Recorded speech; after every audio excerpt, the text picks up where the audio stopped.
can never tell if it's working correctly. I'm going to get started a little bit early because they obviously have spotted me, so I don't want to make them wait around. But I'll do a couple of little introductions first before we get into the feeding. So my name is Maddie. Welcome to Currumbin Wildlife Sanctuary. While you guys are here today, I want you to know that you guys are standing on 27 hectares of prehistoric rainforest habitat. So amongst this habitat that you guys are going to walk around today are a number of really important marine ecosystems. Obviously home to our beautiful water birds, pelicans being the star of the show, but we also are visited by a number of other species as well. So we have pied cormorants. Everyone asks if these guys are baby pelicans. This is a different species. They're called pied cormorants. We are also visited by little black cormorants, and just in time, this is our little pied cormorant Wally, and he actually was a patient at Currumbin Wildlife Hospital, and he was released back into the wild, but now he just comes to visit us every week, as you can tell. Oh, hello. As you can tell. So he's super friendly, so I'm going to get started.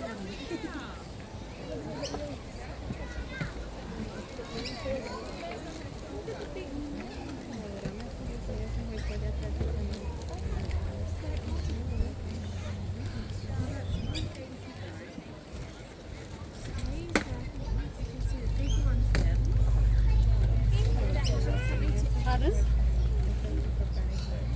I haven't seen the pelicans. They're actually going to have their breakfast.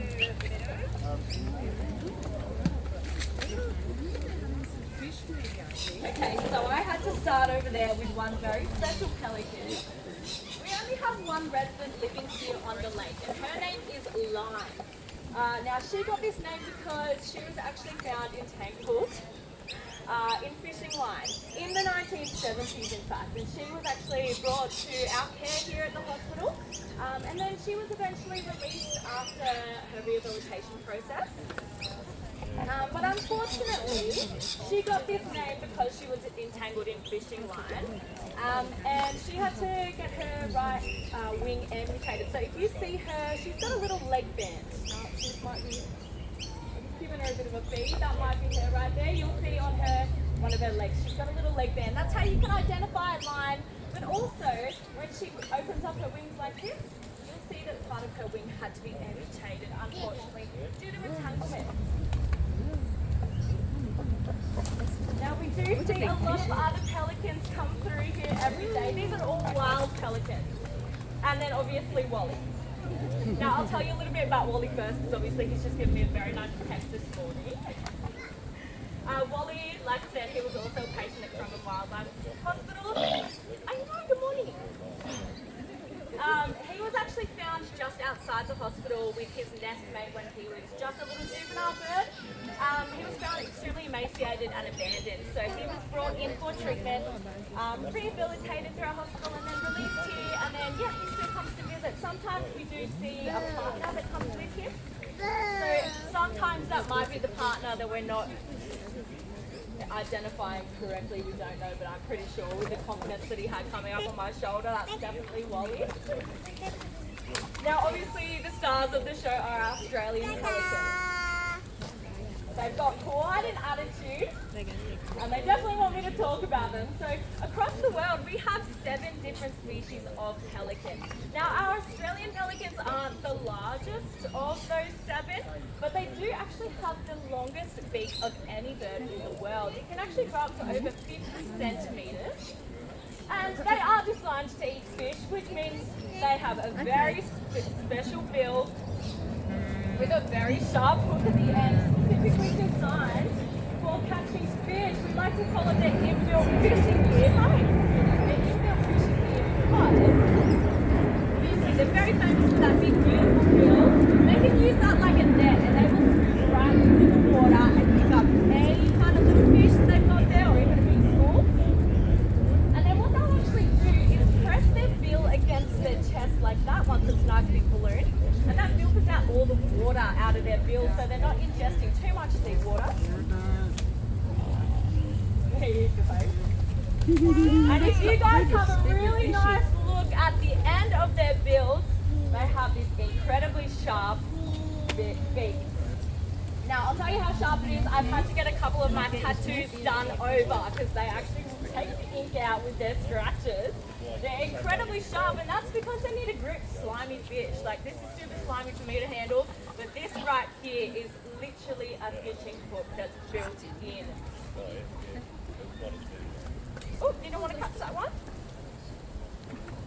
Now, line was found, like I said, in the 1970s. This means that she is estimated to be about 45 years old, which is incredible because the life expectancy of a pelican in the wild is only about 25 years old. So she's still doing pretty well. I don't think you're scared of that. Let's see. There you go, you have that. It's a fish! There you go. I don't know where she's gone off, but sometimes she likes to have a big fish and then hide away. She's probably out there. She does live out there now with all her little pelican friends. Unfortunately though, she still can't fly, so we don't know whether she's gone off for breeding. We don't know whether she has any offspring.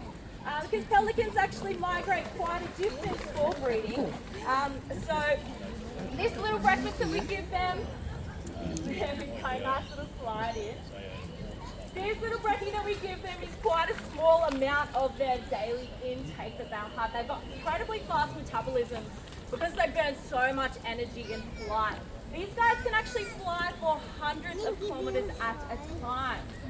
Now, Maddie, don't they get tired? Great question, guys. They do. And they have an amazing adaptation, which is kind of my favorite thing about pelicans. It's called unihemispheric sleep. Now, you can Google that word later. But what it means is they can actually shut down half of their brain to rest that half while they're still got the other half functioning to keep them alive and breathing and flying and keep them being a bird. But they can essentially still be awake, asleep and flying at the same time. It's an incredible adaptation, and that means that they can travel for hundreds of kilometers in one flight. This is actually an amazing adaptation that these birds have got because it's actually quite common in marine mammals. So this is how dolphins and whales sleep as well. These guys got to breathe while they're underwater, so that's exactly how they breathe and sleep.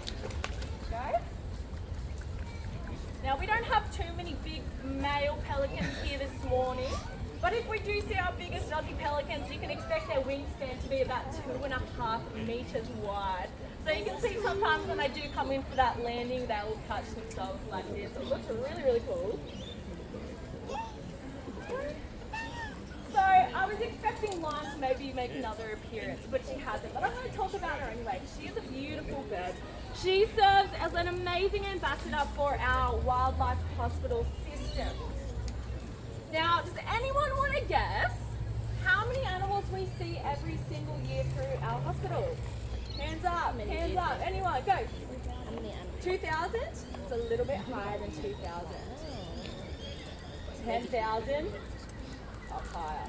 365 days last year, we had 16,000 patients come through our little wildlife hospital just up there. You can go and see it. It's not a big facility, but it is a big operation. Now, unfortunately, 90% of the patients that come through our hospital is due to some kind of human interference. Like Lion, she was entangled in fishing gear. Who uses fishing gear? Humans. Yeah.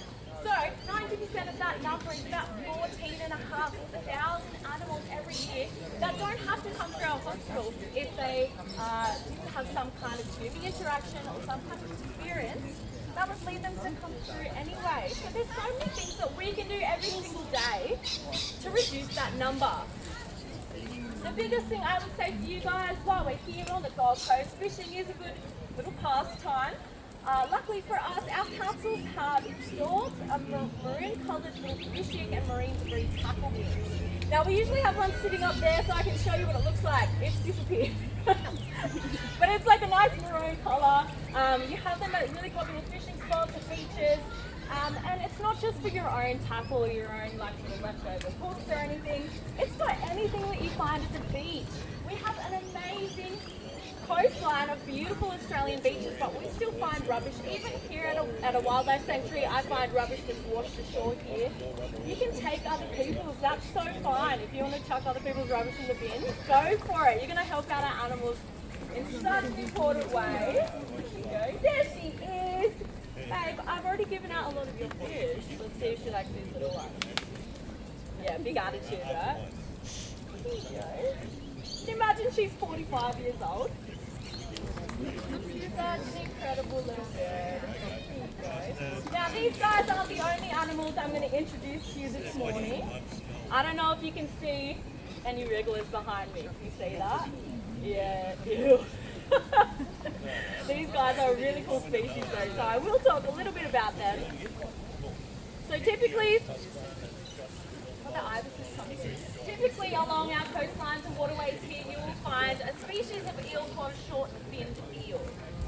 Now I will bring them right out because they are super cool animals, and they've actually adapted to be able to come onto land. If the water, if the mud or anything, there's not a lot of rainfall, they can slide right up on there if there's a nice slimy section. Now I'll show you what I'm going to feed them this morning. It is their favourite. So in the wild they are going to be eating carrion. This is basically a nice word for carcass. Any kind of dead scavenging kind of items you're going to find, that's what they're going to eat. So we've got chicken. Yummy! Now what I'm going to do with this, because these guys have terrible eyesight, they have to rely on a bunch of other senses. They're quite primitive.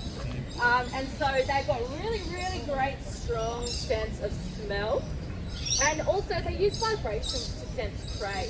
So if you've got some kind of dead or dying prey in the water, it's usually going to be creating some kind of, if you've got an injured animal, it's going to create some kind of vibrations against the ground or on the top of the water. And so you can see this little vibration on the ground here and the smell of that chicken. That brings them right up. Yeah, how crazy. So I'm pretty terrible at doing this. Some people are really good at feeding them. I'm terrible. So we'll see if we can get some of them up. I do have it on this long string. You can guess why. I don't want to lose my fingers. They have a really sharp serrated plate instead of like your classic teeth. So we'll see. Not you. I'll stomp this again. I'll see if they come back right up. This little ibis is going to get.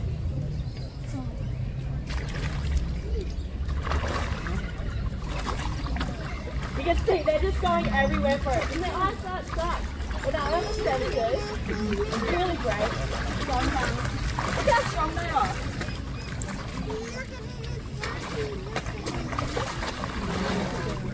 Super strong, and they're incredibly adapted for this kind of environment.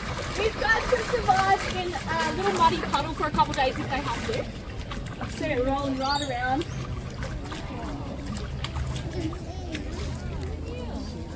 It's going to find its way right back. There you go. They do look pretty crazy, and they are crazy animals to me. So what they do, look at that. There you go, back to the water. What they do is the females will give the babies their eggs, millions of eggs at a time. The males will head out to sea, out to the coral sea, to give birth or hatch the egg for the female.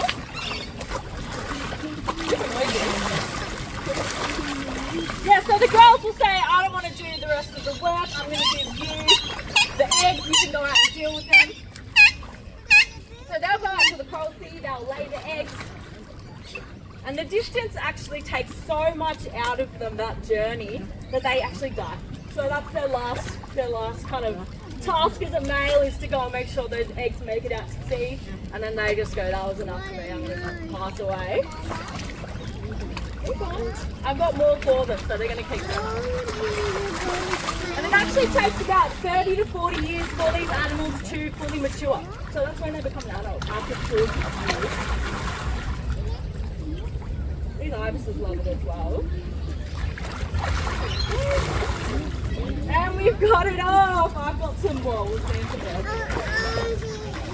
So what these animals start out as, when they're I keep saying born, but they're fish. When they're hatched, they start out as really tiny little glass eels is what they're called. They're like completely see-through. And that helps them survive in the ocean because it's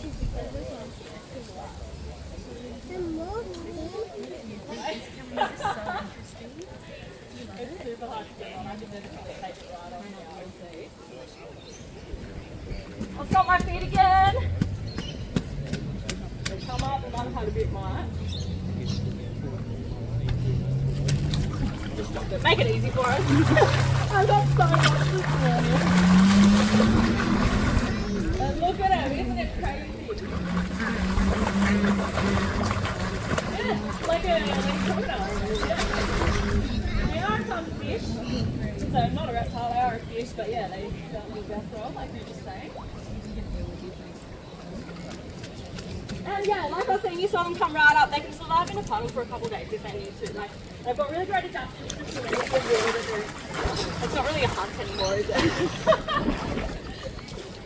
But we've introduced you to some pretty amazing animals this morning. And a lot of these birds rely heavily on really healthy and clean ocean waterways.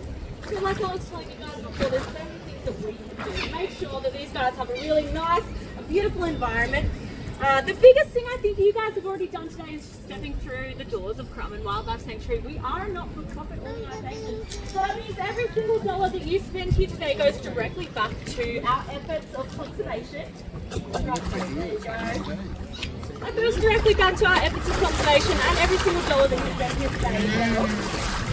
Some other things that you can do is support other organisations like Currumbin Wildlife Sanctuary. You can go and check out all the things that we do at our hospital. You can go on our website and see a lot about conservation projects. You can read all about our Tinker Frog projects. We have a hospital talk today, so you can learn a lot more about there. They talk a lot better about it than I do. You can go and see some patients that we actually have in there today. So the whole hospital is completely glassed. You can see exactly what our vets are doing every single day. But otherwise, there's so many other fun things for you to do. I'll be hanging around here for a little bit. If you have any questions for me, I'd love a chat. But otherwise, I hope you enjoy the rest of your day, guys. Thanks so much for coming.